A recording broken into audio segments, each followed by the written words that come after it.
మీ dream flat కోసం చూస్తూ ఉన్నారా? మీ డ్రీమ్ విల్లా కోసం చూస్తూ ఉన్నారా? బట్ ఏ లొకేషన్ని సెలెక్ట్ చేసుకోవాలి, ఇది చాలా కన్ఫ్యూజన్. సో లొకేషన్ సెలెక్షన్ అనేది చాలా గ్రౌండ్ వర్క్ చేయాల్సి ఉంటుందండి. ఎంత గ్రౌండ్ వర్క్ చేసినా కూడా సమ్టైమ్స్ కొన్ని ఇష్యూస్లో అగైన్ కొంతకాలం తర్వాత అరే మనం మిస్టేక్ చేసామనిపిస్తుంది. దీనికి ఒకటే సొల్యూషన్ అండి, చాలా సింపుల్ సొల్యూషన్ ఉంది. మీ రీసెర్చ్ మీరు చేయండి, మీ గ్రౌండ్ వర్క్ మీరు చేయండి, ఒక లొకేషన్ సెలెక్ట్ చేసుకోండి. అగైన్ ఆ లొకేషన్లో అట్లీస్ట్ ఒక 6 months ఎక్కడైనా రెంట్కు ఉండడానికి ప్రయత్నం చేయండి.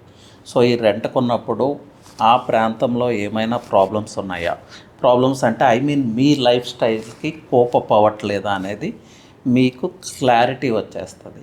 సో లొకేషన్ 100% మీకు నచ్చినట్లు ఉండాలంటే this is the only way అండి. ఒక 6 months ఆ ప్రాంతంలో రెంటల్కి ఉండటం. సో ట్రై ఇట్ అండి. Thank you.